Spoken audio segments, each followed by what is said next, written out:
Fantasy.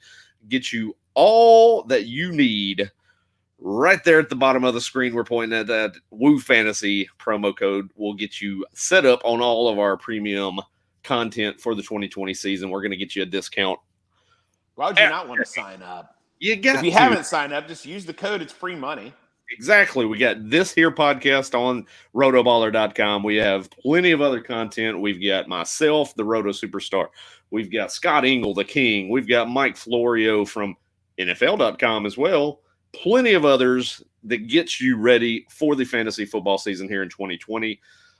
We will preview week 1, getting things ready to go. Texans Chiefs about ready to get kicked off here in just a few minutes.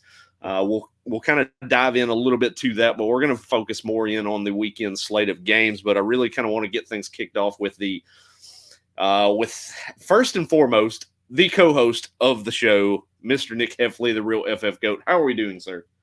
Great, man. Baby watch. We are 1 week away from the due date here. 1 week from today. Yeah, woo baby. Woo baby. We're a week out. My guess on the date was the 13th. We're getting closer to that date. Hopefully, I don't think you're going to be there, B. She got she is not dilated whatsoever from her appointment today, so I don't think you're going to win there. My guess was the 22nd. That's our date that we seem to have for everything. So, well, if it goes next week's the 17th, which is the due date. If it goes another week beyond that, I would still probably be a little under on what the prediction would be if we have to induce. Exactly. So I want to kind of jump into some of the news from today, and especially the past few days as we're getting into week 1 and getting ready for finally getting ready for the kickoff of the 2020 NFL season. It seems like we have just hit the injury bug all of a sudden. Where are all these injuries coming out from? I have no idea. And then Jalen Reagor, all of a sudden, he's practicing in full. Yeah, back to a full participant. David Montgomery, a full participant for your Bears in practice today. That's right. So we've got that going. But the big news I'd say of the day was late this afternoon was Cortland Sutton going down with a shoulder injury late in practice. MRI came back clean, no break, calling it an AC joint right now. We'll really kind of jump more into it when we preview the game itself. But how are you feeling right now? Late week injury, Cortland Sutton playing on a Monday night. Little iffy to put him into your lineup right now, right? It's a little problematic, if you're like some of my teams and you took some chances on some guys like, Mike Williams or Jalen Reagor, who I was not expecting him to have any possibility of playing week 1, more or less the next couple of weeks. But now it looks like he could play. A guy like Brandon Cooks, who we were talking about before we came on, if you're dealing with guys like that, you almost kind of got to roll with the punches and see what you got. But if you got some options in there, you're really having to hope you get some news on that before the Monday night game. Yeah, that's the thing it's a tricky situation with the Monday night. I would assume to see the Broncos play this a little bit more cautiously. Depends on how he does in practice over the course of the weekend. And of course, the initial report that came out it sounded very problematic, but as we've gained more information throughout the evening, it seems like it was just kind of, it was a bad, kind of a real tricky injury, landed wrong on a catch. He took a knee, took a breath, and went in for the MRI. And like I said, luckily everything's come back clean right now. So if you're put in a position where, you mentioned Jalen Reagor and guys of like that nature that are a little bit deeper on your bench, put yourself in a position where if you're looking at even another injury situation, Kenny Galladay's not playing or not practicing for the Lions so far this week. You've got Marvin Jones on your roster. Are you starting Marvin Jones ahead of a Cortland Sutton right now on a Monday night? If that's I would hope that getting Marvin Jones, I would hope that Marvin Jones is probably going to be a starter anyway if I got him. But if I'm considering one or the other, I'd probably go ahead and roll with Marvin Jones right now. But again, I think that's one of those things. We still got a couple of days until we have to worry about that. So I think it's still a little preliminary. I think this year more than ever, think teams are taking it a little bit more cautiously than they otherwise would. I mean, nobody's had to really get ready for any kind of games, preseason games here at this point. So I think teams are taking a little bit easy. And I think we get there just like Brandon Cooks today. I mean, Brandon Cooks all week, I know you had messed me early in the week. Oh, I don't think he's going to play. I don't think he's going to play. Like, everything I've seen is reporting that he's okay. He's just not practicing. So, and of course, it comes out tonight. He's playing. So who knows what he'll active. Who knows what he's going to do there? But I know in the leagues that I've got Brandon Cooks in, I've got some better options on the bench than I'm going with that option. But if he were healthy, I'd definitely be playing him tonight. But like you said, I don't think he's going to have an amazing game. I'm holding out on playing him, but. Yeah, that's me. I've got obviously I'm in a tough situation. I have a lot of Cortland Sutton coming into the 2020 season, so I'm going to be looking at options available to me as we get into the weekend. I'm a little iffy on that situation. But I also mentioned Kenny Galladay. He is not practicing with the hamstring injury. The team's come out and said that they're being cautious with Kenny Galladay. How are you feeling if you're a Kenny Galladay owner right now headed into the weekend? You feeling a little less than optimistic at the moment? No, I have Kenny Galladay in a couple leagues there. I am starting him with confidence there. I don't think there's any way he's not going to be playing this week. Same situation we mentioned, of course, too. Jalen Reagor, he's back to a full practice this week. David Montgomery, back to a full practice as well. What's your outlook on those two players as we get into the weekend? Do you think both? I think it's a little bit different. I think it's a little bit different of a scenario. I mean, you got a rookie coming in with a guy who's never played a down in the NFL, more or less any kind of preseason with Jalen Reagor. So the leagues that I've got Reagor in, probably not going to be playing him in there. I think if he does get any action, we're probably looking at 2 to 3 catches for 30, 40 yards. So I'm not starting Reagor in any of my leagues. David Montgomery, though, that's a little bit different of a situation. You got a guy who, I pegged him as one of my breakout players of the year this year. He's playing against a Lions defense who is coming in, and they are not looking good whatsoever. That Bears offense is going to roll all over that defense there. So I'm starting David Montgomery and starting him with confidence. Yeah, for me, I'm a little bit iffy on the David Montgomery situation. I still think the Bears should be a little bit more cautious with the groin injury. For me, I mean, the matchup, of course, it's a divisional matchup, so I think you kind of want to take the groin injury with a grain of salt. I know 14 days out from the initial injury is kind of around the timeline for rehab, but I would hate to bring him in and push him in game one, and next thing you know, you're out a few weeks with a David Montgomery re-aggravation of the groin injury. So for me, I'm kind of pumping the brakes a little bit on David Montgomery. I've got him kind of more of a flex option in my rankings as it stands headed into the weekend. I do think that Tariq Cohen's probably going to be the better play out of the two backs in that backfield for this weekend. Yeah, David Montgomery in the leagues that I have him, he is a flex, so he's got a little bit better matchups for me. The reason I'm playing him over some of the wide receivers, there's some tough wide receivers, especially some of the guys that I've got in some of my leagues. There's some tough wide receiver matchups out there that I'm sure we'll go into here in a little bit. Yeah, and that's the thing too. Like a lot of what I've really thought about as we're heading into week one is playing time and snap percentage. We keep seeing a lot of coaches put out the information that they're going to really be cautious with their rotations. You're not going to see a heavy workload with players, whether they be wide receivers, whether they be running backs. So I think that's going to be something to monitor for week one. And it's something that I've mentioned over the course of the last few weeks as well, is that you're going to treat this first month of the NFL season as the preseason.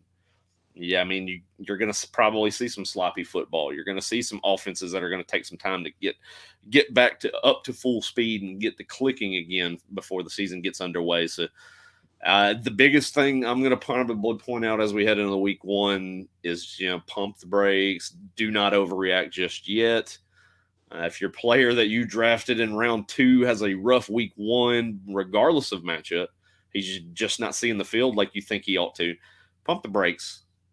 It's going to come. Trade him off to me. I will be happy to take. I will be happy to take your garbage you hate after week 1 for your round 2 draft pick, and be happy to help you out there. So we'll jump into the week one preview with our woos and boos, the segment that's catching fire Woo! was one of our popular segments last year Boo. of the podcast. But like I did mention, we got Kansas City, Houston getting ready to kick off here in just a few Houston. minutes. Houston. So of course, at this point right now, we're looking at the over under 54. Kansas City is favored by 9.5 in this game. I believe we're both probably going to go with Kansas City in this matchup. But how what are some players you're looking at here in this game? Obviously, I mean, it seems to me it's got to be a Will Fuller type game for the Houston Texans, correct? Absolutely.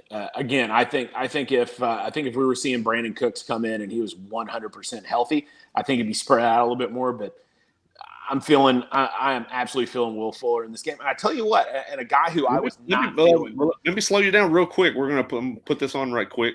We got a question from Lomain Ooh, 5280 on Twitter right now. Before this game gets kicked off, I wanted to get okay. this. Are we starting Brandon Cooks? Or are you starting Emmanuel Sanders? Ooh, okay. Thanks for the question. I am, especially the Bucks secondary was really good at the end of last year, but I think they're going to shade the coverage over toward Michael Thomas. Not to say he's not going to have a good game, but I'm going Emmanuel Sanders right here. Yeah, he did point out that it is a non PPR as well.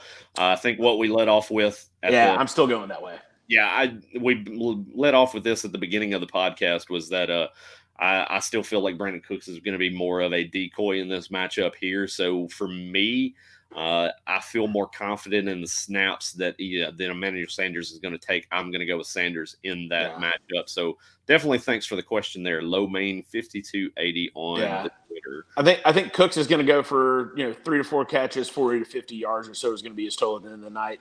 They're going to be down, they're going to be throwing the ball, but I think it's going to stay a lot underneath for him, especially if your league is not PPR. Manuel Sanders, I think, is probably going to be more in the 60 to 70 yard range and has a little bit better for a chance for a touchdown, especially being at home. Yeah, without a doubt, in a game that's just expected to be similar to this one, a back and forth affair. Going to be a lot of points on the board. I think I would rather POD. I would rather wait and go with what I would believe to be a better play with Emmanuel Sanders there, and I actually do have Emmanuel Sanders higher on my rankings heading into the weekend. So finishing up with the Kansas City Houston game. Fuller feels like it's a big Fuller game for the Houston Texans, but we'll transition real quick into how do you feel about David Johnson in his first game with the Houston Texans? I actually feel really good about his first game. I think both of these rank. We know what we're going to get out of the passing games on both sides. But I think the running back situation here. I think they're going to try. They're going to try their best to feature David Johnson. Here's why. They don't want to look like idiots for the trade that they made trading off DeAndre Hopkins. I mean, they were going to go out there, and I think they're absolutely going to feature David Johnson. You're going to see some dump offs to him there. They're obviously going to mix in Duke Johnson a little bit. But really, where I'm more intrigued, I think we know what we're going to get out of the Houston Texans backfield. We don't know where we're getting out of Kansas City. I tell you, the one move that I made in between draft season and now, I went out and picked up Darrell Williams last year. You know how much I loved Darrell Williams last year. I thought he was going to be buried on the depth chart this year, especially with Damian Williams there and Clyde Edwards-Helaire. There's no way I was touching him. Damian Williams gone. DeAndre Washington was that guy that you thought, oh, he's going to be the guy. He and Mahomes have history going all the way back to their Texas Tech days. He's gone. Darrell Williams had some good games last year, so I've added him in leagues that I have spots. So I'm really intrigued to see, are we going to get the rookie? We're going to get the veteran, the second year guy, and Darrell Williams, and what that's going to look like. Yeah, that'll be the thing to watch for in this game. Here's the workload split between the two backs in that backfield. I think you are going to see more Edwards-Helaire, I believe, tonight because I think the game script is going to allow it. But Darrell Williams is going to be on the field. He's going to touch the ball. It's been something I've mentioned over the last couple of weeks. Is I think that you're going to see a lot of these rookies, especially in the first 2 to 3 weeks of the season, slowly get implemented into the offenses. You don't want to put them in both feet to flames, and potentially wear them down. That'll be the thing to watch for, especially getting into this weekend. We're seeing it already with the injury report in week 1. Is going to be the soft tissue injuries, hamstrings, quads, calves. all these lower body injuries on running backs and wide receivers, those are going to probably pile up after week one because training camp and practices is going to be completely different than actual game time speed. It's going to wear on a body, wear these guys down awfully quick because they've not really been exposed to it just yet. So that's going to be something for me to look out for in the matchup, uh, especially tonight. I think that we're going to see Clyde Edwards-Helaire split a little bit of time, but I'm not. I've still got him right now firmly entrenched as a low end RB1 in the matchup. I think he's going to have a very solid game from a PPR standpoint, just because, like I said, game script's going to allow it, and we're going to see a lot of throwing back and forth. But when it comes down to the quarterbacks of this game, yeah, Patrick Mahomes, I think he's firmly entrenched as the overall QB1 for week one across the board in the fantasy industry. How are you feeling about Deshaun Watson in this game? I think he's top 5 as well. Again, I think game scripts is just going to land to where the Chiefs are going to go out and be up. The Texans are not going to be able to run the ball. That's why I think they're going to try to pound David Johnson early, see what they can get out of the run game and what that looks like. But, as the game wears on, they're going to start throwing the ball. So Deshaun, I think, is going to wind up with 3 to 4 touchdowns, over 300 yards passing, almost no problem. So I think he's a top 5 play this week as well. I've actually got him a little bit slightly further down the board for me right now. I've got him as a QB1, but it's kind of I'm a wait and see mode with Deshaun Watson, especially in this game. First game without DeAndre Hopkins. I really want to see how this team looks from a wide receiver standpoint. Is Randall Cobb really going to step into that role with Brandon Cooks banged up? Is Will Fuller going to explode like we've seen him explode in games past? It's something to keep an eye on here. But if Will Fuller plays healthy and stays in this game for the entire game, Watson could put up a top 5 week. I think Fuller's going to be a guy that's going to give him that option, but it remains to be seen. So for me, I'm kind of more in a wait and see mode with Deshaun Watson, especially in week one right now. But I mean, how many quarterbacks are you benching over Deshaun Watson? Let me pose this question. I know we're talking Deshaun Watson here. I've got a similar scenario in a league. So you got Deshaun Watson, or you got Big Ben in his matchup. Where are you going? God. Big Ben is against the Giants. Both road games. I would probably go Watson in that mode there, because I think I believe more in the Steelers running game as opposed to what I believe in David Johnson and the Texans running game. I think more is going to be put on Deshaun Watson's shoulders. And that's why I think he's going to be a top 5 play. I think, I'm really intrigued to see what David Johnson looks like here, and see if we see the David Johnson from a couple of years ago, or if we see last year's version that all he's doing is really catching passes and can't really run the ball whatsoever. Yeah. So both have the Chiefs tonight, correct? Yeah, I've got the Chiefs and the over tonight.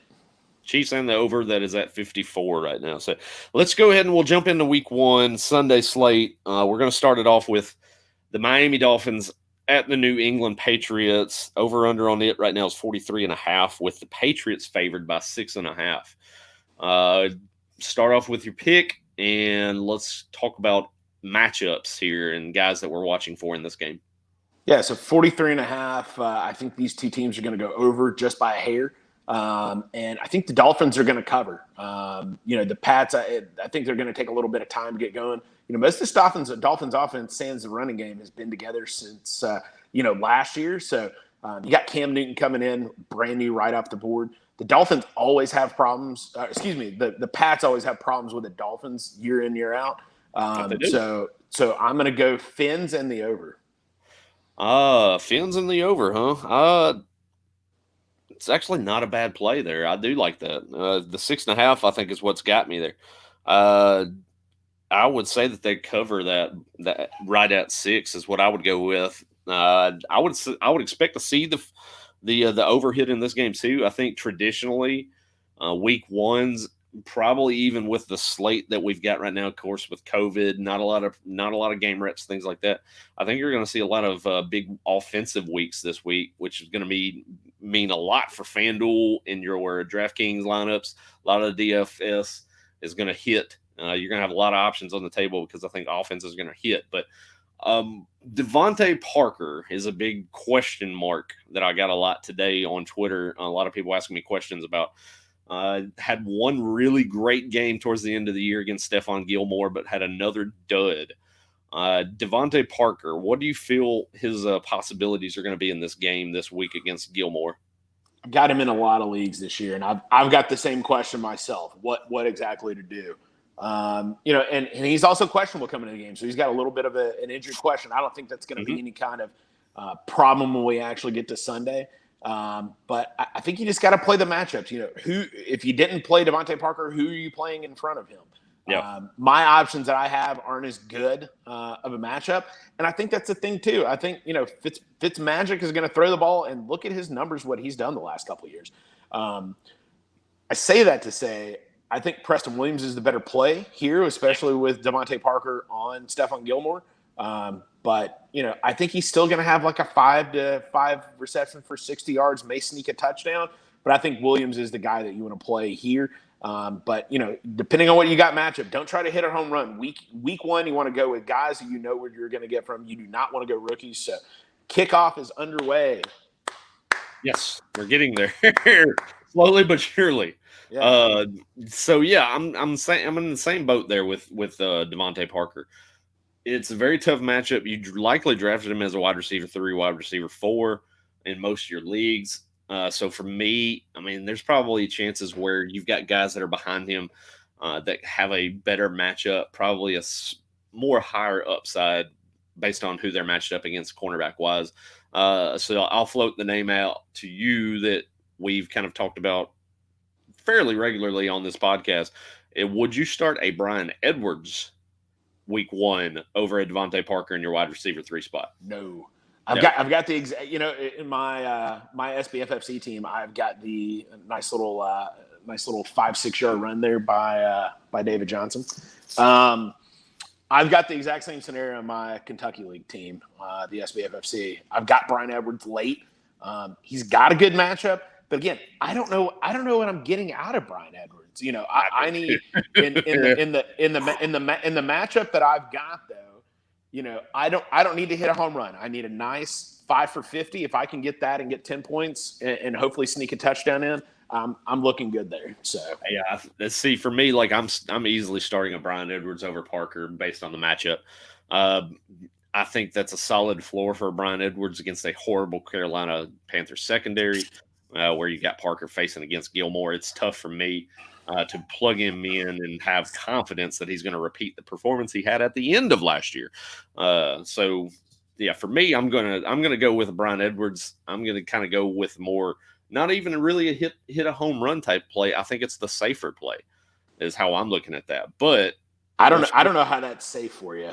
I don't feel. I feel a lot more confident in Bryan Edwards. Yeah, I mean, you're big into Bryan Edwards. I'm thinking it's going to be, a little bit more of a Josh Jacobs running week. I think he's going to be. We'll get to that conversation here a little bit, but sure. I think Josh Jacobs is going to be the man this week. I think he is a top 3 running back play for me this week, and I think it's going to be a whole lot of Darren Waller. So Cam Newton in this matchup, is he a quarterback 1 option for you, or are you kind of in wait and see mode with Cam Newton this week? Very much wait and see approach. He's got a good matchup here. Against a really weak defense for the Fins, especially being at home. I think it's going to be one of those weeks where he barely caps over 200 yards. I think he'll be trying to run the ball a little bit. He may have 2 touchdowns, might be a stretch. So definitely wait and see approach. He's one of those guys. I have no idea what I'm going to get from him. So yeah, I agree with you on Cam Newton this week. What's your top play for this game here, is from a fantasy perspective, and even from a FanDuel, a DFS perspective? What's the one name that you really are kind of honed in on in this matchup? I think it's a Preston Williams is going to be the guy that I think you'd be hitting a home run on in the matchups here. Fitzmagic is going to throw the ball. We don't know what we're getting from the running backs from the Dolphins. We don't exactly know what we're going to get from any of the running backs on New England there. It looks like Sonny Michel has a really good play here, but you don't know what they're going to do as far as mixing guys in. Rex Burkhead, Damian Williams is out. You can't really trust any of the wide receivers just yet, although I think Julian Edelman is a halfway decent matchup for this week. But I think if I'm playing one guy, it's going to be Preston Williams. Yeah, I would agree there. I think from a kind of a long shot standpoint in this matchup here, if I really want to go cheap at running back, I'm probably going to go down the board a little bit and go and grab Sony Michelle in this matchup here. I think they're going to try to control the clock and run the ball. And you got Damian Harris is injured. You got Rex Burkhead is always lurking back there. James White, I'll be interested to see that rapport between he and Cam Newton and how that grows early in the season. But I believe they're going to try to run the ball in this game. And for me, like a very cheap play would be a Sony Michelle in this matchup here. Moving on to the next game, we're going to have the New York Jets at the Buffalo Bills with an over-under in this matchup of 39.5. Bills favored by 6.5 in this game. How are we feeling here with this particular matchup? What's your pick? Over under? Who you got? What's your top name to look for in this matchup? Yeah, we're gonna go the under in this matchup. I think this is one of those to where I think we're gonna see the Bills defense come out and really do nice things. However, I think it's gonna be about a 3 or 4 point game. So I think the Jets are gonna cover. So we're gonna go Bills. Excuse me, we're gonna go Jets and the under in this one. I'm gonna go. I think I'm gonna go also Jets, but I'm gonna hit the over in this game. I think you're going to see a little bit of a back and forth and improved Jets offense in this matchup too. So you're going to give me the over in that particular matchup. So what's your player to watch for in this game? Your woo of this matchup? I think this is going to be. I think we're going to see Stephon Diggs be a feature in here. I think first game with the team. I think Josh Allen's going to throw the ball his way quite often. I'm really intrigued to see what the running back situation is going to be here as well. But I think if I had to pick one player, it's going to be Stephon Diggs. I I agree. It's that Jet secondary is not very good right now, and I think Stephon Diggs is going to come out of the gate with a very solid performance. I don't feel Hold on. great Woo! Darrell Williams right there, first down. Let's as a go. Darrell Williams run for a first down, but yeah, I don't feel great about Stephon Diggs' year-long projections, but I think in this matchup here, he's going to I have the agree. ability to come out of the gate strong. But the much ballyhooed and talked about Bills backfield, who do you see as having the lion's share in this matchup here? Zach Moss, Devin Singletary. How are you looking at these two? I've almost in a couple leagues. I've almost got it to where I'm starting Zach Moss. Mhm. I think it's going to be a pretty even matchup. In both directions. But I think when we get down to the goal line, we're going to see Zach Moss. And I think the fumble issues that Devin Singletary has had may creep up a little bit. So I think we're going to see a 50-50 share. But I think Zach Moss is going to punch one in and give him a slight week one advantage. Yeah, I'm right there with you. I believe Zach Moss is probably going to be the stronger play between the two. I've got him kind of ranked back to back in my rankings heading into week one. Singletary's probably going to be on the field a majority of I think the first half, but I think is as the Bills try to kind of slow the tempo of the game down, I think they'll probably put the ball in the hands a little bit more of a Zach Moss. I do see him getting in the end zone in his first game in the NFL, so I think he has a great chance to score, especially in non PPR setups. Mm-hmm. Definitely a guy that you can plug into the Absolutely. play. How do you feel about Lev Bell's first game of 2020? He's got a tough matchup here against the Bills. Yeah. It's going to be tough. I think he's going to get some dump offs. I think overall he's going to have a nice game. I think he will probably, of the skill position guys for the Jets, probably be right up there with Jameson Crowder. So I think those two guys, I think you definitely start them. I've got Rashad Perryman in some leagues there. I don't plan on starting him. Ooh. So, Marcus so I didn't. touchdown. So I just want to hold on. So on that, I just want to throw this out. So there's a Twitter question out there today. It was a poll question. Who's going to score the first touchdown of the year? Who did this guy say? That man, Demarcus Robinson. This guy only had four. He obviously only had the poll question up for four guys to be able to do it. I'm like, I think he left Demarcus Robinson out. The man shows up in prime time. Yeah. Yeah, no, that was a great route run by him too. Got just completely burned the safety, even though with help over the top. That was a great throw by Patrick Mahomes there as well. So Chiefs on the board first, but we'll get So back weird to into the see the fantasy. socially distant stuff here. Yeah, that's kind of weird. It looks like a sparsely populated baseball game, like it's like we're watching the Tampa Bay Rays attendance figures here. But now I want to jump back in real quick as we're wrapping up the Bills Jets. Josh Allen, QB1 for you this week or no? Josh Allen is a QB1. Yes. I think I think Diggs is going to be 100 and a touch. He might even get 2. But I think you're going to have him. Josh Allen is definitely going to be, a guy that I think if you start him, unless you're me, you got Carson Wentz in the league, and I think he's going to even have a better week. So, now we'll transition next game. Las Vegas Raiders at the Carolina Panthers. Over under on this matchup here is 47.5. With the Raiders getting the edge, giving up 3 points, which is odd. It feels like this game should be much more to the line of the Bills Jets that we just covered. But yeah, how are we looking here, and a guy to watch for in this game? What did you say over under was? Over under on this 47.5.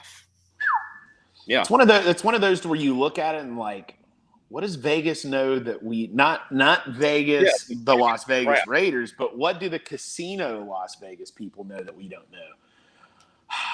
Only because of that, I'm going to go over in this game. I don't know why, but I'm feeling the over, and I think it's going to be with a 3-point line. I think it's going to be a push. I think the Raiders are going to win by 3. But if I have to make a pick, got to go Panthers at home.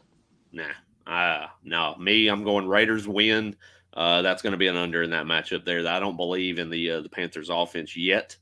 I don't either, but Teddy Bridgewater. That's going to be the biggest issue with me is see how Teddy B performs in week 1 against they're not great, but they're not bad. That Las Vegas Raiders defense. The front 7 is pretty stout, and I think they can probably get to and disrupt Teddy B a little bit. But who's your woo in this matchup here? A player to watch for?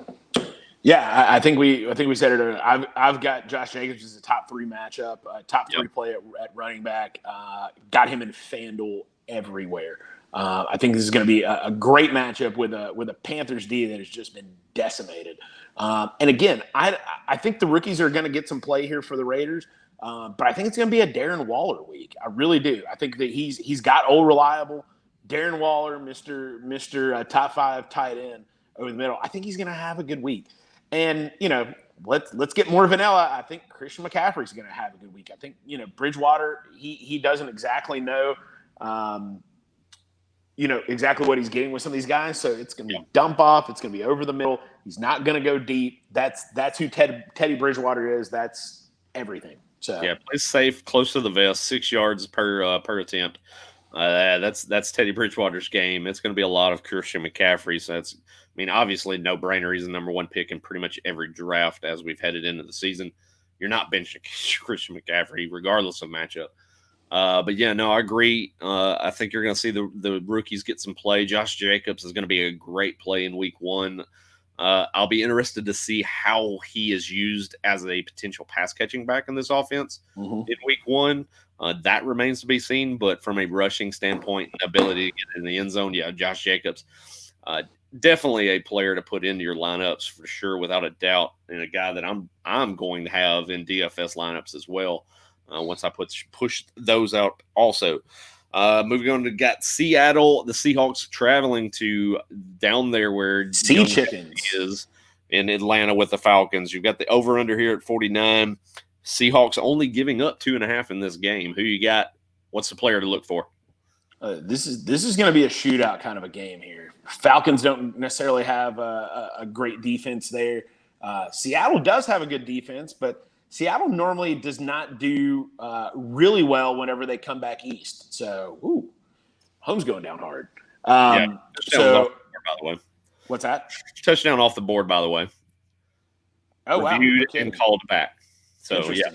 Oh, I was wondering why you got the ball so quick. We're podcasting, so I have no idea. Man! Well, here, let me not retweet that. Yeah, let's cancel that tweet. DeMarcus Robinson did not get into the end zone. Well, I'm glad at least I had it called for a sec. He did have a touchdown on the field.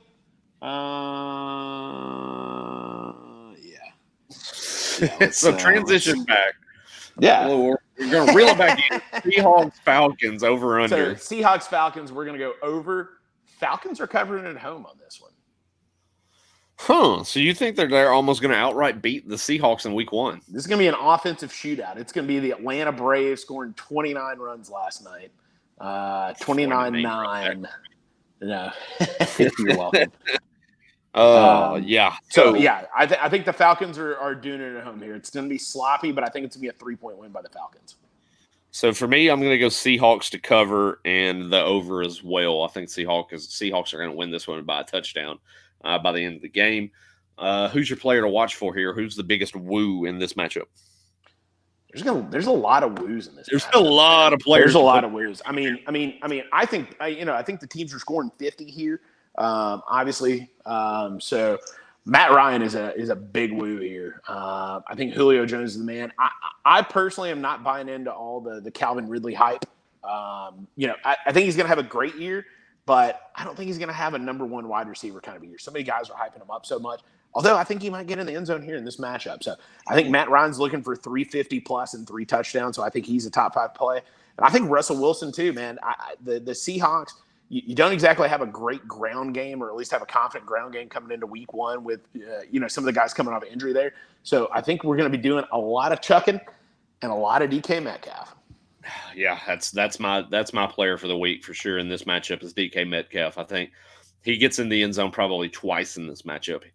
Everything is lined up to be a big week for both offenses, but the Seahawks in general, especially the passing attack. Chris Carson, another name that's going to probably have a big week in this matchup. The Falcons defense is just not what it used to be.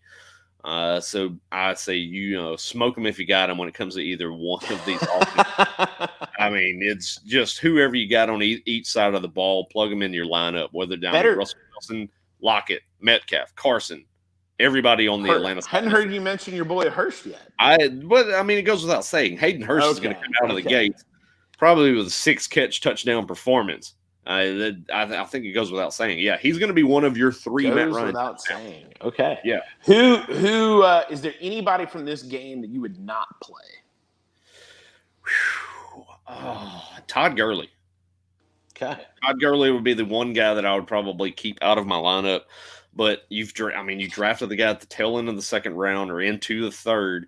Who is a name you would put in front of a Todd Gurley? I'm not making that statement. You are. I would play Todd Gurley. That's just. I would not play Chris Carson. I would not play Chris Carson. Oh man, Chris Carson is going to romp on that Falcons defense. How healthy do you think? Do you think he's fully and completely healthy off last year's injury? I don't know. Ready to go. I don't have Chris Carson in any leagues whatsoever. I have him nowhere either. I have no vested interest in Chris Carson, but I think he's going to have a big week 1. Okay. That's for sure. Todd Gurley, for me, I think it's going to be a load management game. We're going to see how he is used and utilized in this game. I mean, do you think he's going to take 70% of the snaps for the Falcons in week 1? Or do you go? I think he's going maybe 50, 60%. I think we're going to see him used a little bit, but maybe not on third downs as much. I think we're going to bring in Brian Hill, Quadri Allison. I think Brian Hill is I think I've read that he is at least on the depth chart is the backup. So I guess we'll see exactly what he's bringing there. Oh, there's our boy, Woo Johnson. Woo Johnson, Mr. Efficiency, point per touch. Woo Johnson. Give that man the ball more. 5-yard run. So all he does, touch the ball 5 yards. He just doesn't get in the game. Let's go to the next game as we transition here. We're going to go with Philadelphia Eagles at the Washington football team. God, that's getting hard to say. The over-under here is 43 with the Eagles giving up 6 points in this matchup. Who do you have and the player to watch for in this game? This is gonna be an Eagles week right here, man. Eagles and the over is what I'm taking here. So if you got, it's tough really with Miles Sanders and some of his usage questions here coming in this week. So that's why I'm going Carson Wentz. He and Zach Ertz are my play of the week. So I've got both of them in my FanDuel lineups, especially for as cheap comparatively as Carson Wentz is. And Deshaun Jackson, man, Mr. Reliable, he may not do much, but week 1, that man comes out and he is on fire. So I think it's going to be a big Deshaun Watson, a big Zach Ertz week, a big Carson Wentz week. right here. Yeah, Deshaun Jackson was actually one of the names in my Woos and Boos article over at rotobowler.com today. I know. A lot of Deshaun Jackson questions came to me on Twitter after the article got put out this morning. Yeah, I mean, there's not a lot of weeks where you're really starting Deshaun Watson, especially with Alshon is going to be out probably. Jalen Rager is more Iffy than right now at the moment. Yeah. So, Yeah, seeing so some David Johnson of old moves right there. Yeah, little okey doke. That's the thing to watch for is Deshaun Jackson. Last year, week 1, same opponent, 9 catches, 154, and 2 touches. So, I mean, I won't say history is going to repeat itself, but there's a very good chance that it may in this matchup. Washington's secondary is just not very good whatsoever. Atrocious. And I tell you what, I don't like the Eagles. The Eagles are my. I think I've got them number 2 on my defensive rankings for the week, behind the Colts going in. But I think it's gonna be a great week for their defense. I think the one guy on the football team that I would consider playing is your boy Antonio Gibson. But I think segue. I was about to bring his name. You're welcome. I think he's got a good play, and I don't know how much we're going to see, but I don't really.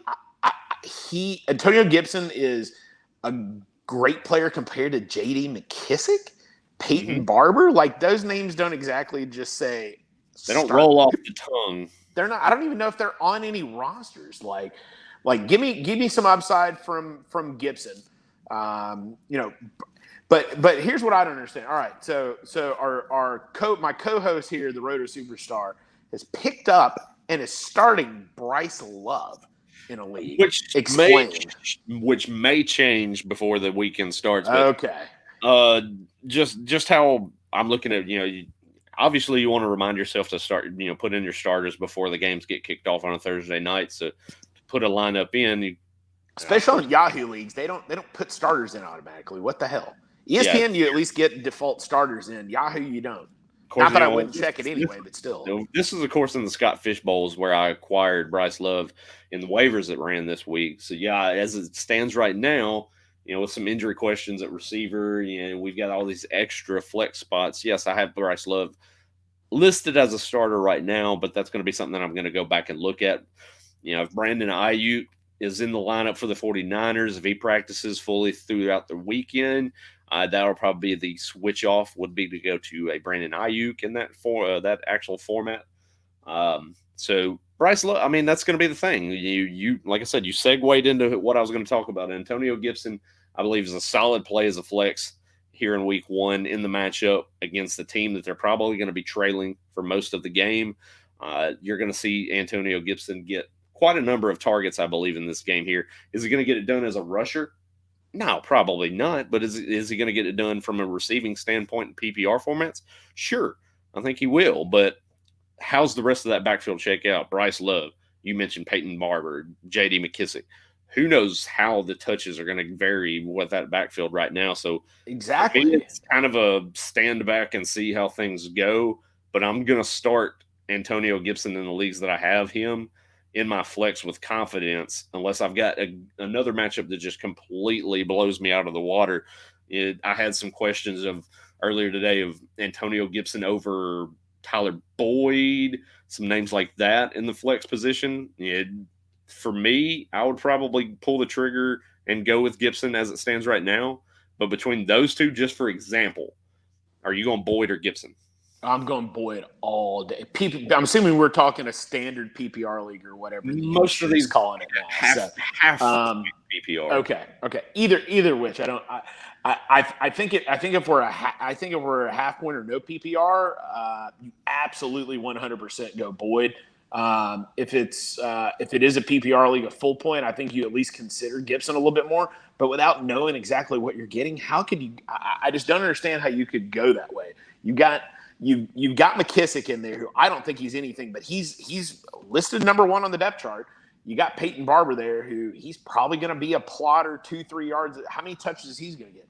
So out of all those guys, Bryce Love is the number 4 running back in that depth chart. You have no idea what you're going and getting with any of that running back situation, and they're going to be down, so it may not even matter.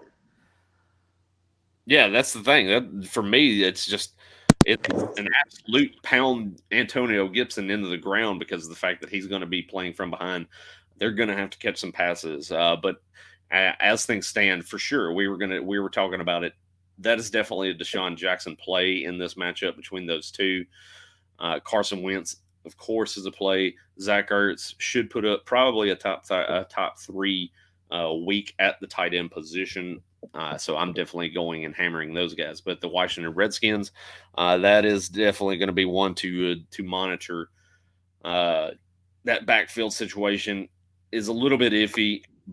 Think what? How do you feel about Terry McLaurin in this game here? Not feeling a Terry McLaurin week Yeah, no. against a bad, kind of a You, not so great Philadelphia Eagles secondary. ooh, what are you talking? They got You know, Darius Slay, but who I do you don't think think Darius Slay is going to be covering? Darius Slay typically is not a guy that's going to lock down on one side of the field, though. Now they're going to move Terry McLaurin around. I don't think he's going to shadow McLaurin. I mean, if I'm the Eagles, I put Slay and McLaurin all day long. That's why I think if a wide receiver in this matchup is going to do anything for the football team, it's going to be Sims. Yeah, slot guy. Yeah, for sure. I would give you that Oh, one. I do like him as well. uh, is that? Did I see a flag go down? Nope, that's David Johnson in the end zone there. David Johnson into the end zone here in week one. Who was that called and said David Johnson was going to have some You decent also efforts called here on the ground? Demarcus Robinson to score the first touchdown of the year, and that got called back. He So could still score. Well, okay, he still scored the first Chiefs touchdown of the there year. you go. Let's change the verbiage a little bit. No, I was right for a second. we're gonna move. We're gonna move on. We're gonna kind of try to plug through these pretty good. Chicago Bears at Detroit Lions. This is one that I'm very interested in myself. Is the over under is 42.5, with the Lions giving up 3 points to the Fighting Mitchell Trubisky's. Let's see what your pick is here. Who you got in this game and the player to watch for. Yeah, I'm going my Bears. I'm going the over, no question. The Lions have a horrendous defense. We just talked about Darius Slay. He's gone now. Allen Robinson absolutely eats on the outside. I think Anthony Miller's going to get in the end zone too. So I think we're going to see some chucking the ball from my boy Mitch. Who I'll leave it up to you to talk how much you like Mitch Trubisky this week. Yeah, he's going to be a guy that I'm plugging in the FanDuel lineups for sure. Uh, 3 straight games against the Lions with 3 touchdown passes. This matchup is really proving to set up nicely for the Bears' passing attack.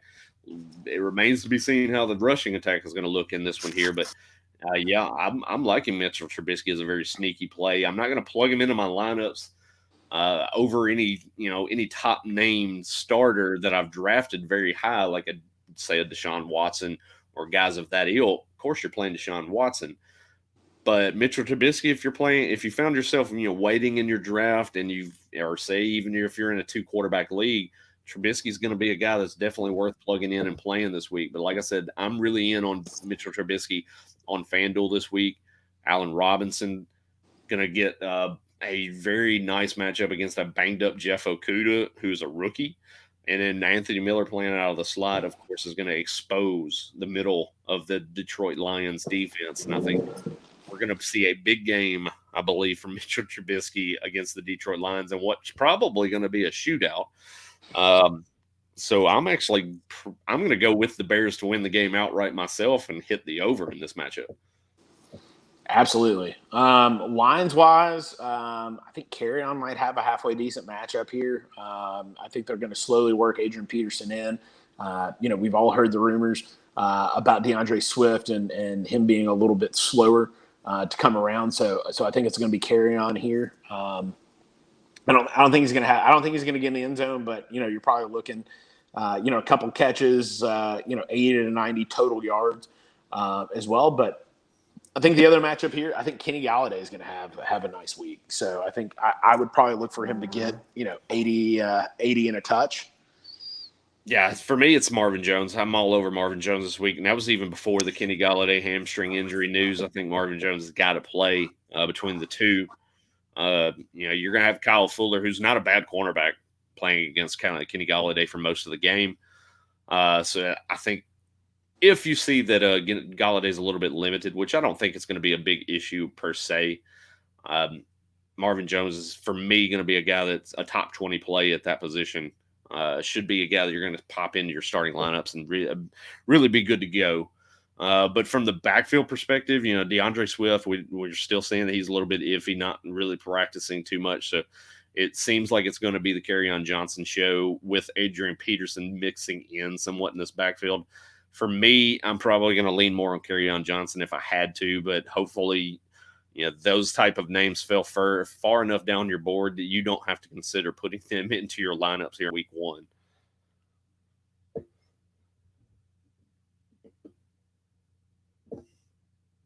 Which we got my co-host here is on mute as he's talking. Oh, sorry. The dog was scratching over there, so I didn't want the listeners to be able to hear. Kyle Fuller, where he's really good in matchups is not necessarily down the field, but it's underneath. So I don't know why, but I think they may shade him over and have him on Marvin Jones, which is the reason I think Galladay maybe have a little bit better game. Yeah, well, we'll see about it. I think both teams are going to be able to move the ball fairly easily in this matchup here. So I think this is another matchup where if you've got some players in passing attacks on both sides of the ball, you definitely want to get them into your lineup. I think it's going to be a fruitful fantasy day for the passing attacks in that matchup here. We'll go to the Indianapolis Colts at the Jacksonville Jaguars, over under 45. Colts giving up 8 points in this matchup here. Pick and player to watch for.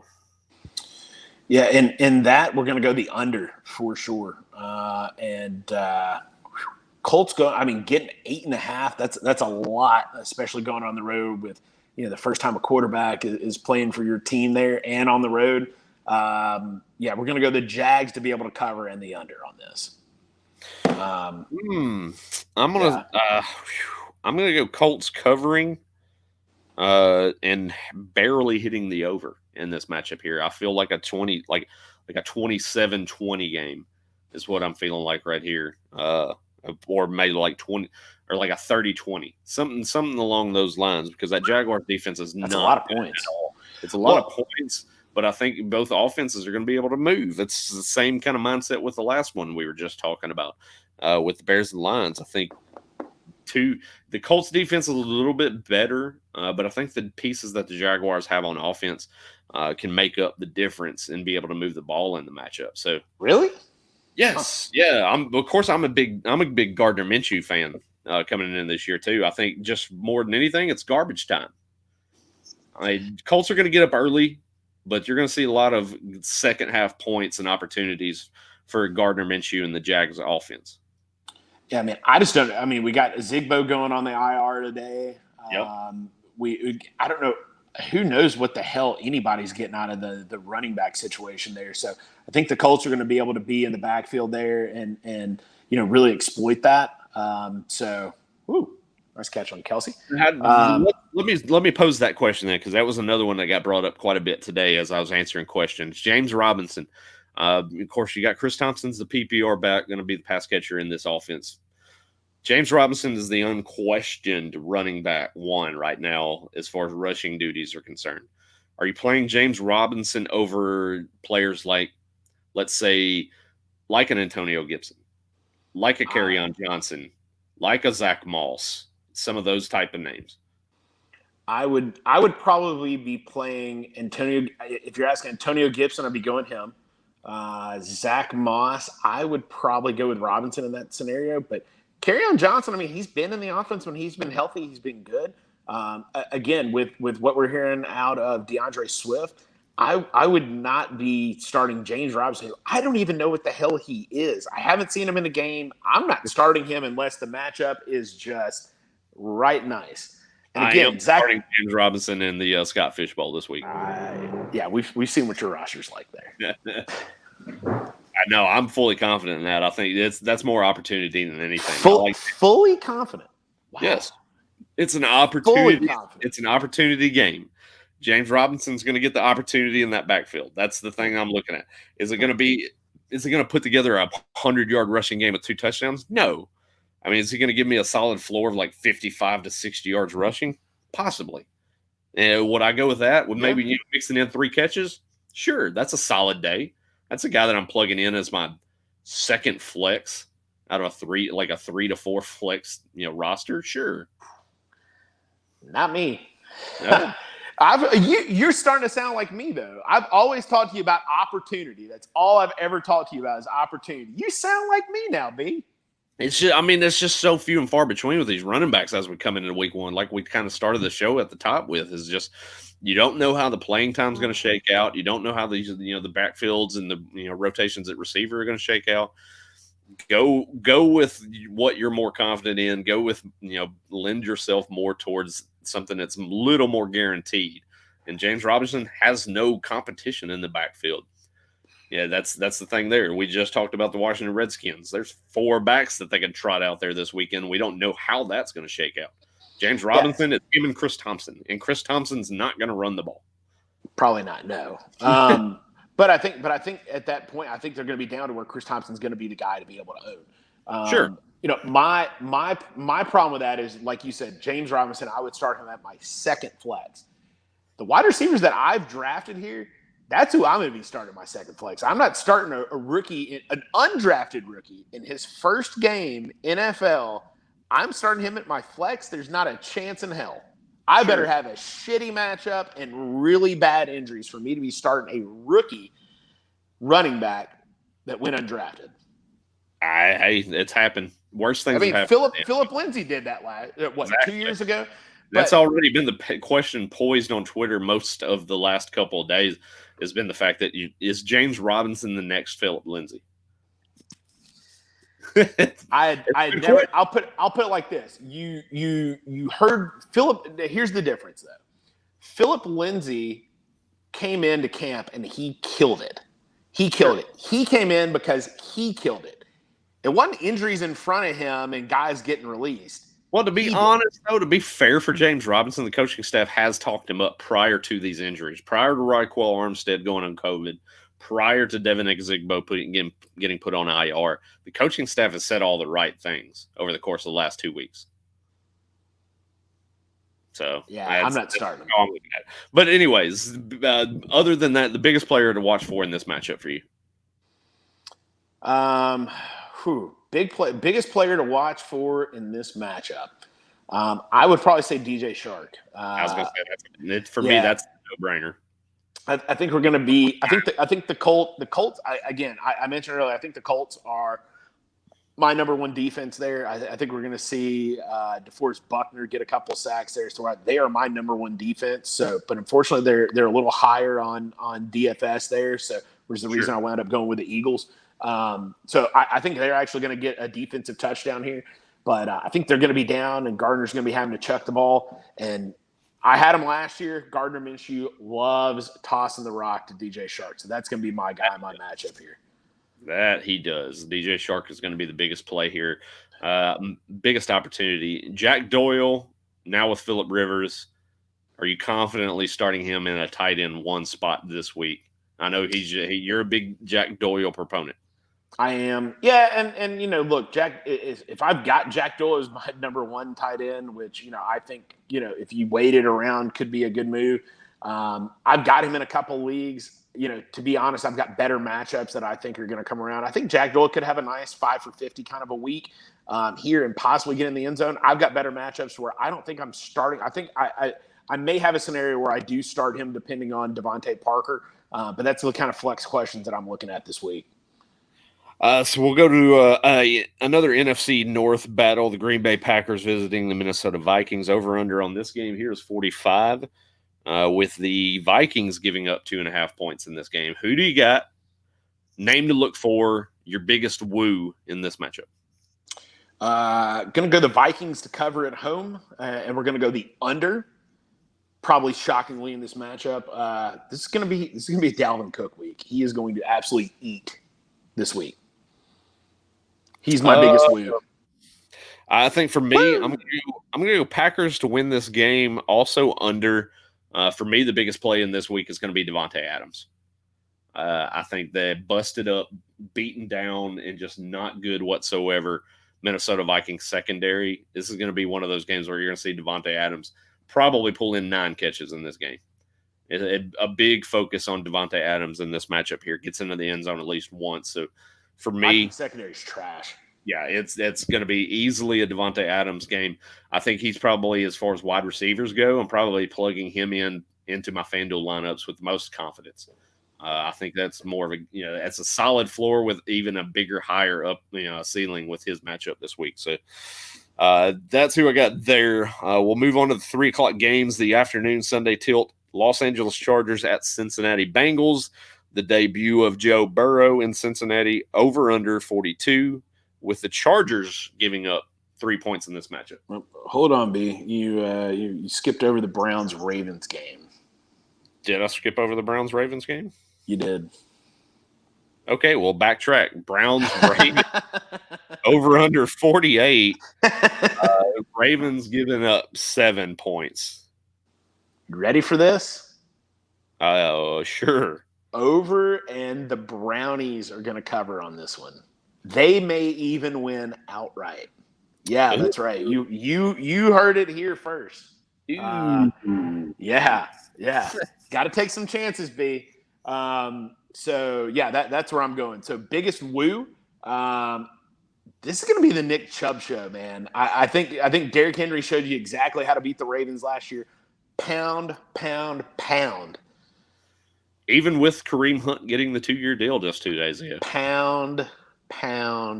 Gotcha. From the dog pound. Myself, you're probably not going that direction, are you?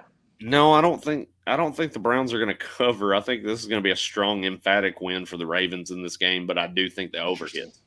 Okay.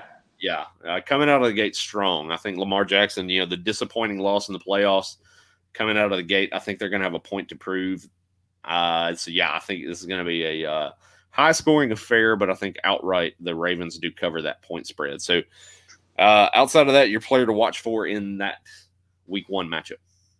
Yeah, I mean, outside of Chubb, I think Lamar Jackson's going to have a QB1 effort, although I don't think it's going to be a top 5 effort for him. I think this is one of those where it's going to kind of be a really spread out kind of a week. I don't think you're going to have anybody just jump off the page outside of Nick Chubb in this matchup. So I would probably, I've got Baker Mayfield in a couple of leagues here. This is not the week to be able to start him. So boo on some Baker Mayfield. But again, I'm heavily wooing on Nick Chubb. I think you're going to absolutely see the number 2 guy in the NFL in rushing last year come out and prove exactly why. For me, I like Marquise Brown, actually. I think he's a solid kind of under-the-radar type play for a wide receiver 3 this week. I think he's going to hit on a big play against that Cleveland secondary. So for me, Marquise Brown, Hollywood Brown, a name to watch for in this matchup here. As for the Browns, real quick, how do you feel about Odell Beckham? 2 very poor outings against the Ravens last year in this game. You said number 2 poor outings? Oh, yeah, as we all know, yes. The Odell Beckham news from earlier this week was catching fire. He had crappy performances against the Ravens last week. Play on words. Are you excited whatsoever about Odell Beckham in Week 1? In the leagues I have him in, it's one of those things you start him because you got to, kind of a thing. I'm not necessarily excited. The leagues I do have Jarvis Landry in, I'm starting him and I'm liking him in that matchup there. So I think, again, I think the Ravens coverage is going to roll that way. And I think Jarvis Landry is going to have a nice week. Again, I don't necessarily see anybody outside of Nick Chubb on that Browns offense having a great week, though. All right, so we will now transition over to the Los Angeles Chargers Cincinnati Bengals game. By the way, before you get into that, it's a travesty, the NFL. Come on. You got to at least have 4 afternoon games so you can plug up the 4 screens in the afternoon there. And you got too many early games. Come on, man. We've talked about this for years. Let's go. I'll point at first world problems first and foremost. Not everybody has first world problems. Tickets. So, yeah. By the way, but if you're a fantasy football guy, how do you not have Sunday Ticket? Really? The Mixed Channel 701, how do you not have that? At this rate, and I know a lot of people that are even in the industry that they rely on the Red Zone channel more than anything. That's their go-to is watching the Red Zone channel. So I mean, I can get the mindset, but yeah, the NFL. I don't know for what reason. I know they want a bigger, pop off to pomp and circumstance with the kicking off at noon. So I get the whole mindset of having more early games to watch, but yeah, I don't. Yeah, I still don't get that from a viewership standpoint. But Not at all. uh, so yeah, we'll transition into the Chargers Bengals real quick. 42 over under. Chargers giving up 3 points on the road against the Bengals. Who we got? Who's the player to watch for? Bengals are winning this thing at home outright, so that would easily be my pick, and I think we're going to go the under. Again, I am not impressed whatsoever with the Chargers offense. So, player to watch for anybody on the Bengals that is unfortunately. I think AJ Green is gonna get matched up on nicely with that Chargers secondary there. So excuse me, I think Tyler Boyd's going to have a good week. I think Joe Mixon is. It's unfortunate for Derwin James going out on that Chargers defense because he's really the catalyst that brings that whole defense together. So, Burrow, I think, is going to have a halfway decent week. Charger-wise, this is an Austin Eckler week, man. He's going to get some dump offs. I think they're going to try to rely on him because Tyrod Taylor is just not good. So, for me, I'm going to go. Boo Tyrod. You're going to boo Tyrod. For me, I'm going to keep my eye on Keenan Allen. Mike Williams, there's a chance he's not looking like he's going to play in this matchup here. So there's really not a lot to rely on in that passing attack for Tyrod Taylor. I mean, like you mentioned, a lot of dump offs to Austin Eckler is a possibility in this game. Hunter Henry's a guy to watch for as well.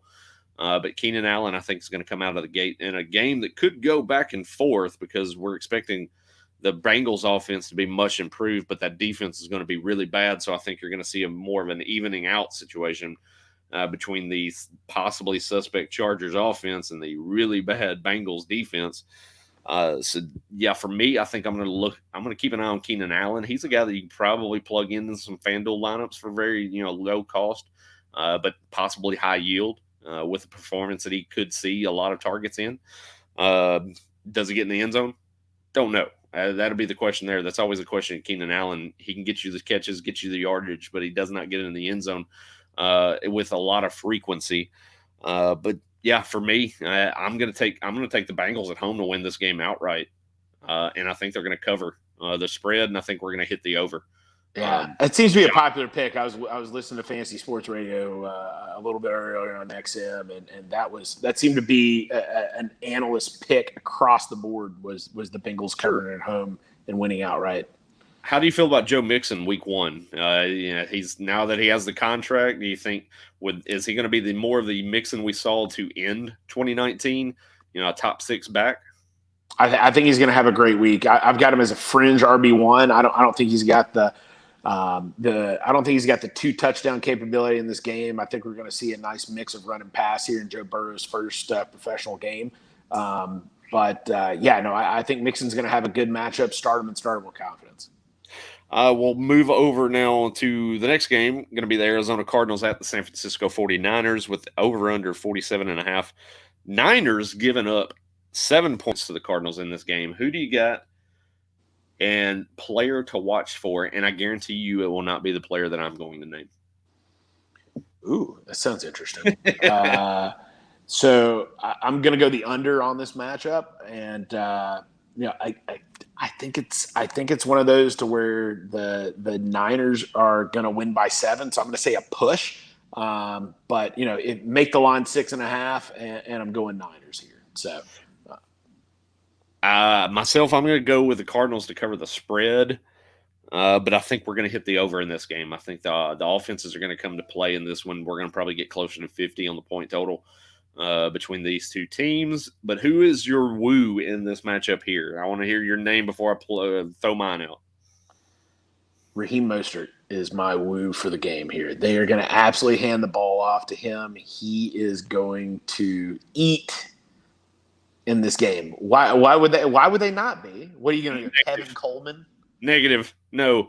I'm going to go with the guy that's handing the ball off. Jimmy Garoppolo. Jimmy Grapes. Yeah, Jimmy Grapes. Who's he throwing the ball to, B? I mean, Deebo Samuel's not practicing, but they might be holding him in. He might be able to be cleared for the game. Brandon Ayuk's returning back to practice. Kendrick Bourne, we've talked about on this podcast previously as well. But George Kittle, obviously, is the guy to play in that matchup. George Kittle is probably going to get bombarded with targets in this matchup. But We know Jimmy, how the Cardinals do with tight ends on the opposing team. They don't I was going to say, do well. the most points in fantasy to the opposing tight ends last year in 2019. So Garoppolo to Kittle is the hookup. But last year, I mean, Garoppolo was the guy that I put into my Woos and Booze article earlier today. Last year goes for 4 touchdowns in both matchups against the Cardinals. I think you're going to see much of the same in this matchup here. I think he easily gets 3 touchdowns in this game, probably 2 to Kittle, but a back and forth affair. I mean, you see the Cardinals, that high octane offense, they're going to be play after play after play after play. And I think the 49ers are going to have to do what they can to kind of keep up and stay ahead of that team because they're going to keep coming. And I think Jimmy Garoppolo is in store for a very big afternoon in that matchup. So for me, yes, Jimmy Grapes is definitely QB. He's in the QB1 discussion this week in week 1. You know, he's one of those guys too, and that's amazing too. You look back and he had some leagues to where he was barely drafted. I mean, you go back and look at the numbers, but I think it's one of those things to where, you know, you think about that offense and just I think they're so committed to the run, it's hard to rely on any kind of passing game for them. Although he had a really good year last year. He did. You know, under the radar, had a very solid year with the 49ers last year. But I think as the weapons start to kind of grow and they start to kind of grow a lot more of a connection, I think that offense is just going to continue to look seamless as the season goes along. I mean, again, I think this is one of those matchups where the Cardinals' defense is not very good. So, I mean, I think Mostert is going to be the play. I think he's a RB1 for me. Yeah, that's right, RB1. I think he could have 2 touchdowns this week. So that's how I'm kind of taking a look at this matchup here. Especially, you know, granted, you do have Kittle out there, but I think it's one of those things too to where, you know, you don't have a ton of weapons out there, a ton of healthy weapons. So.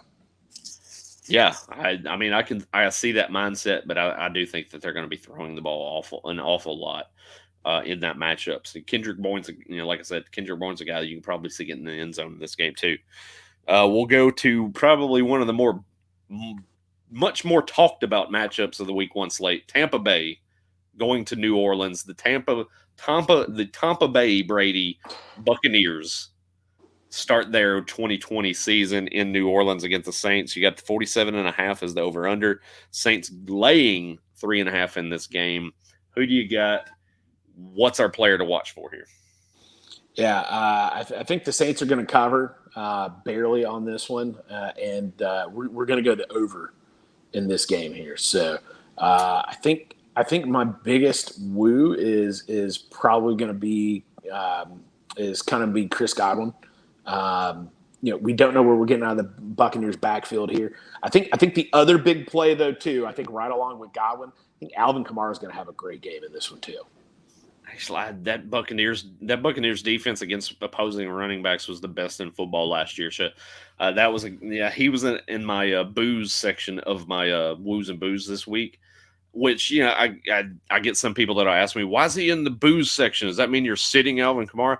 No, that means I think that he's got a tough matchup that you should temper your expectations for. Do I think that he's going to come out and put up a top 5 week at the position? No. Do I think he's going to put up solid numbers as a running back? No, I don't think he will. But is he going to contribute in a PPR format as a catcher?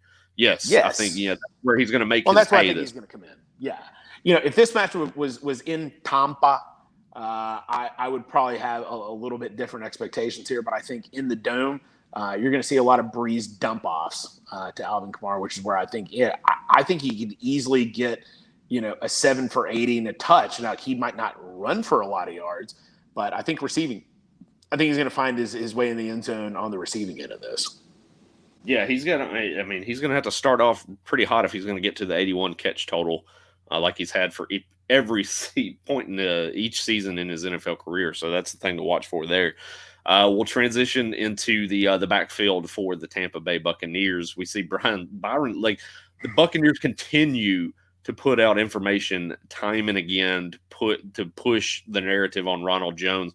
We see earlier today Byron Leftwich says he's never seen a running back run as smooth as Ronald Jones. I mean, it just The continues. hype machine is in They are full bore. Jeez. pushing the envelope when it I comes hope they're right. to Ronald Jones.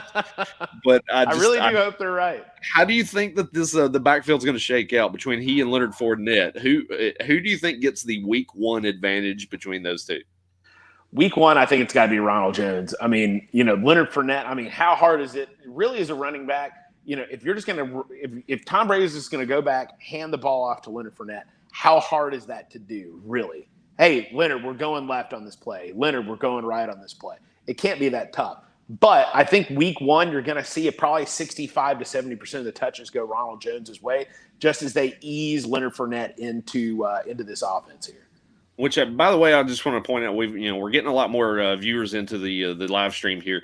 If you got to start question, you want to throw something out to us, shoot it into into the comment section. We'll help you out and get your lineup set up for you here in week one.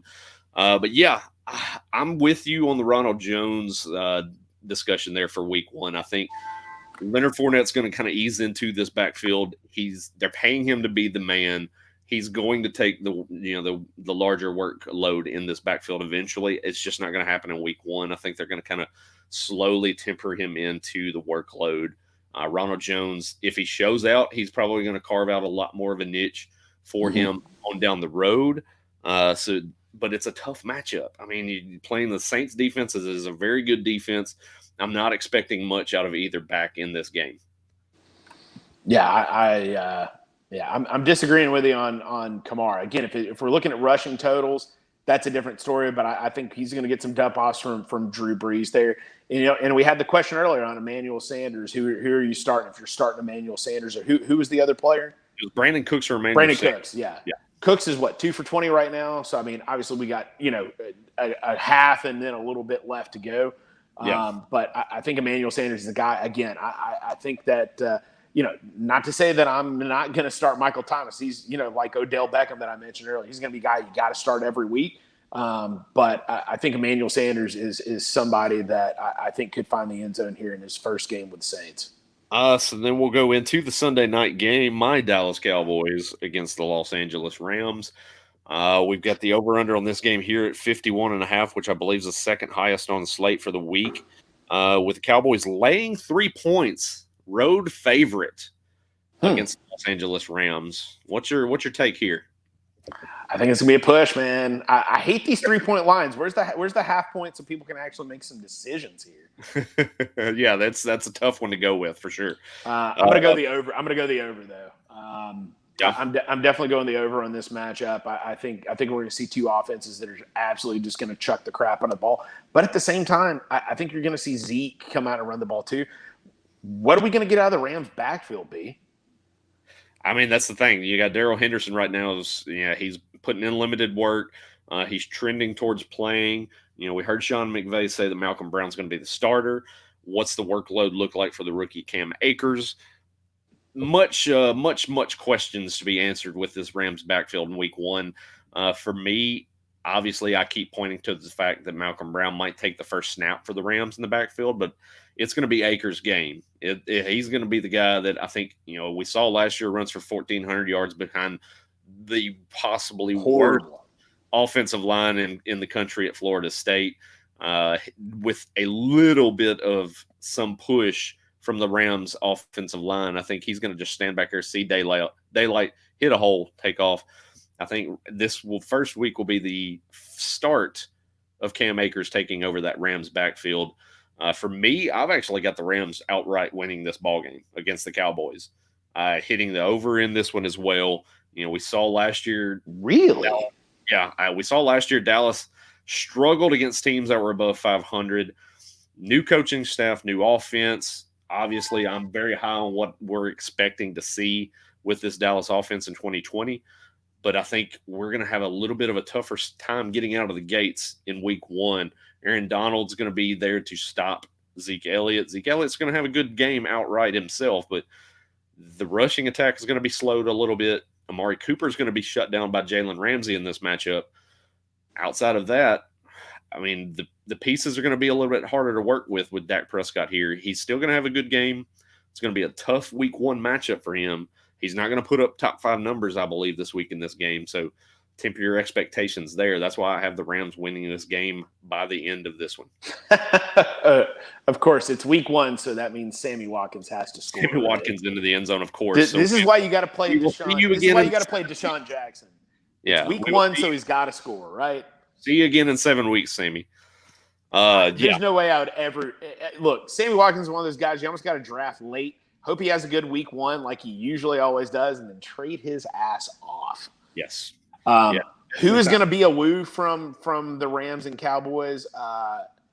2 guys, both wide receivers, wooing the hell out of Michael Gallup. And my boy who decides to always show up in primetime games be my little Cooper Kupp. Oh, no. I'm not going to sign off for Cooper Kupp in this matchup. I'm going to – I know. Him and Robert Woods, I'm going Robert Woods all day. But as far as the pass-catching options for the Rams, I'm going Tyler Higbee without a doubt. And Tyler – Tyler Higbee I think is also going to have a good week as well. Yeah, that's going to start him with confidence. Yeah, just like last year. I mean, with both offenses, kind of like what we talk about with the Seahawks and the Falcons. You're going to start your pieces that you have in this game. I think they're all going to put up decent numbers, enough to provide you a solid point total in your starting lineup. So I'm not shying away from anybody in this matchup whatsoever. But I do see the Rams probably being a little bit more consistent on the offensive side of the ball in this game. At least on the passing side. Yeah, I mean, Cam Akers, I would probably have to agree with you. I think he's going to try to start carving out a little bit more of a role.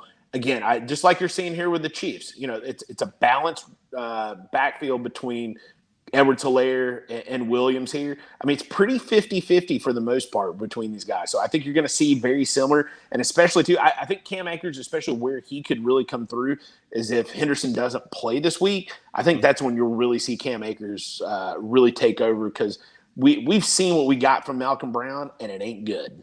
Yeah, it's just not a lot. And even still with Darrell Henderson, I don't think he's really worked himself into being a type of back that can be a contributor in that type of a running scheme.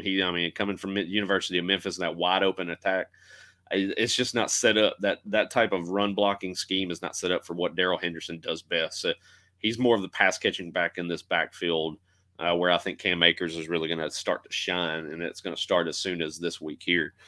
So now we will transition and go into the Monday night games here. We're going to go to Pittsburgh Steelers, New York Giants. 46 is the over-under here, with the Steelers giving up a 6-point cushion here. Yeah. Big Ben's worth a touchdown. Yeah, I don't know about all that. If this game was in Pittsburgh, yeah, on the road. I mean, the Giants are not a bad team. So I'm going. Defense is really bad though. They are, and the Steelers' defense is really good. But I'm going to go over, and because the Giants got some weapons here. I think a lot of it depends. Is Golden Tate going to play in this matchup to give Jones some weapons on the outside to be able to chuck the ball to. So limited in practice himself. I give you that. Yep. So I'm going to go the over, and I actually think that the Giants are going to cover in this. Think the Steelers are going to win the game, but I think the Giants are covering. Yeah, I'm the same way. I think the Steelers are going to win the game. Nope, down at the 1. Nope. We got another touchdown. No Sammy Watkins. So yeah, Clyde Edwards-Helaire possibly getting. Come on, Darrell Williams. Let's go. Come on. So 31. I agree. Let's go. I think the over hits in this matchup, that 46 number. So I'm going to go with that. I do think the Giants cover that spread, though. Ooh, my goodness, Edwards-Helaire stuffed behind the line. Bring in 31. Let's go. Let's go to Travis Kelce. I need to get Darrell Williams and be able to trade him off in some leagues. Let's go. So that matchup with the Steelers Giants, who is the player for you to watch for in this matchup? The biggest woo in the Steelers Giants matchup? James Conner. Terminator. He's coming back, man. I'm starting him with confidence in some leagues. In our dynasty league that we have, I had a choice between James Conner and David Johnson, and I thought, no, okay. I guess they're just going to try to make sure that Sammy Watkins does his normal week one thing.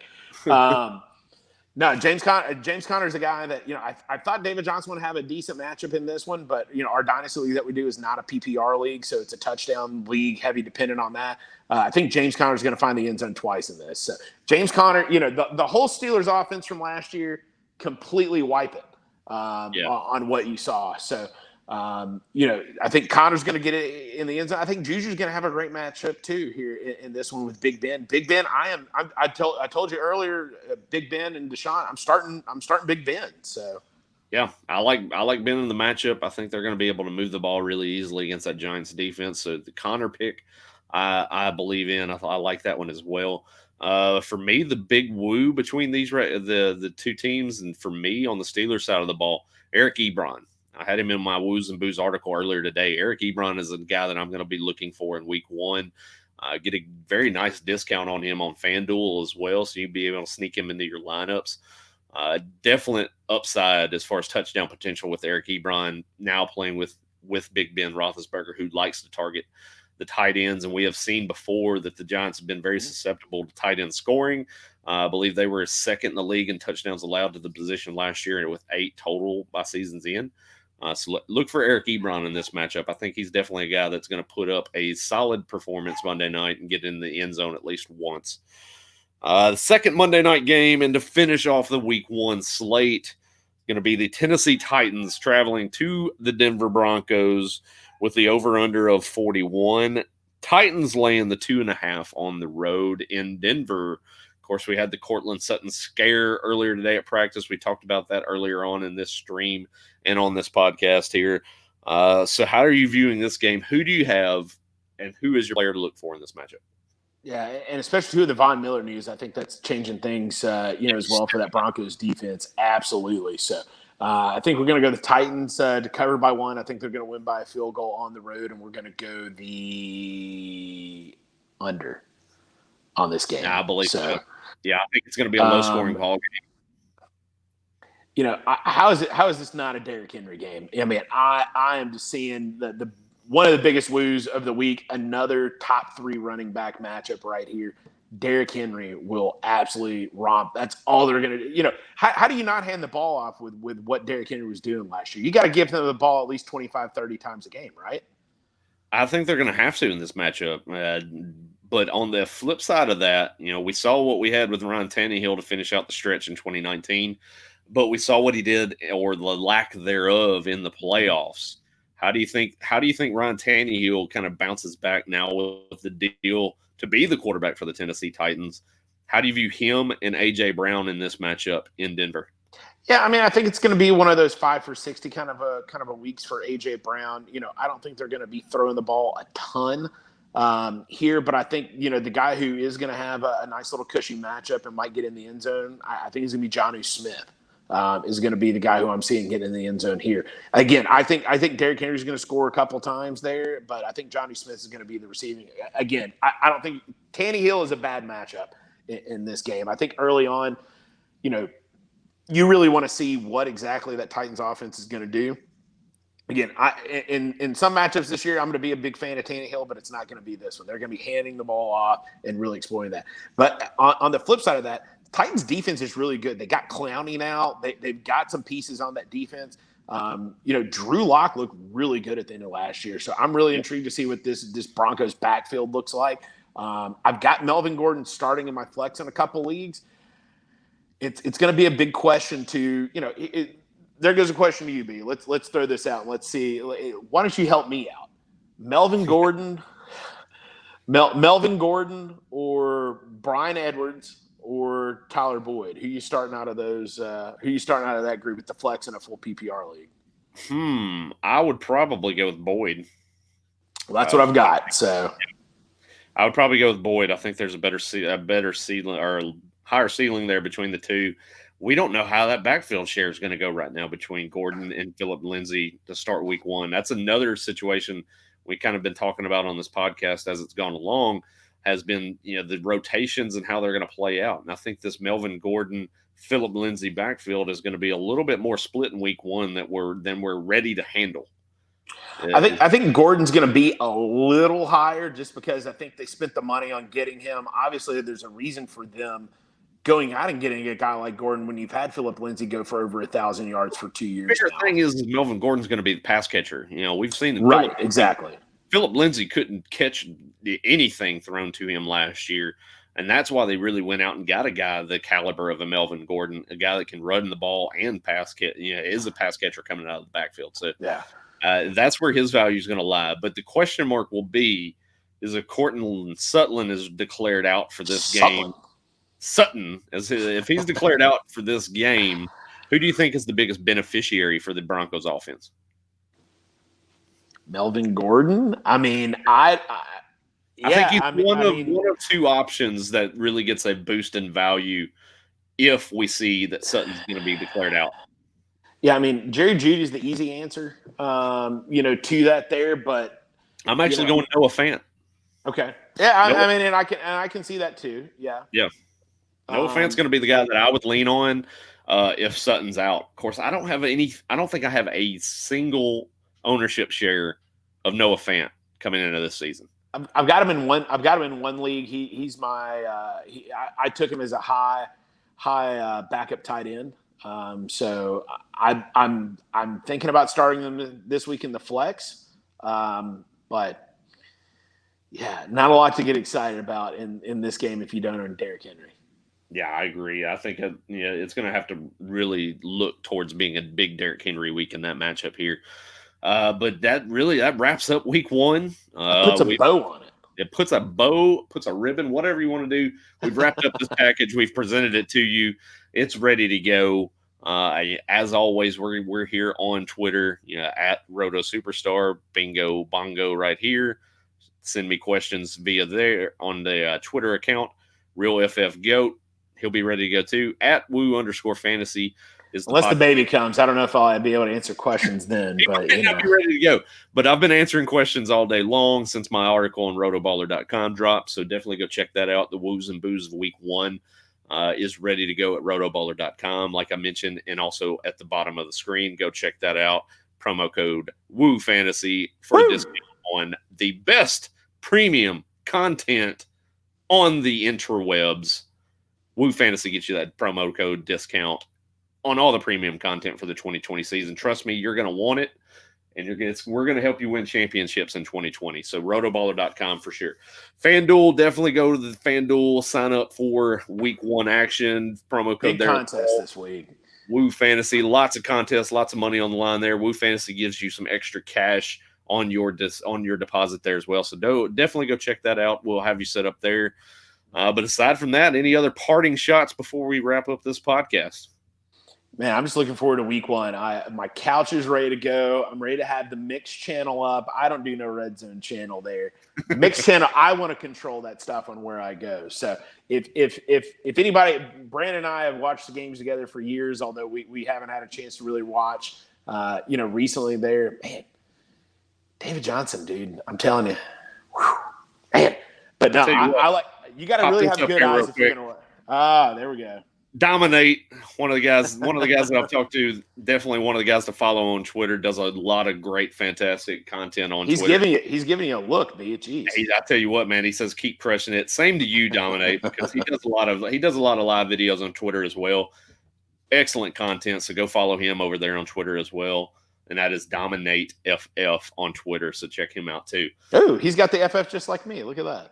Yeah, that's right. Everybody's got to use the FF for fantasy football around here. So, yeah, man. I mean, big week one. We're ready for it. Things are finally kicking off. We're watching football as it stands right now. Chiefs up 14-7, about to get into halftime. So I'm gonna kind of strap in, get ready for the second half of football. Ooh, strapping in, huh? Strapping in. Well, if you would have don't hurt yourself. We would have Woo Baby on the way if you would have strapped in. So, anyways, getting ready. I'm gonna get together and put some content for FanDuel. Some sneaky plays for your week one lineups down there as well. So definitely get ready to check that out on Roller Baller this weekend as well. Might put together a pregame show, come to you live a little bit before the kickoff on Sunday. So last minute advice, lineup questions, things of that nature. So be ready to check us out there too as well. But until then, we're going to be back with you with another episode of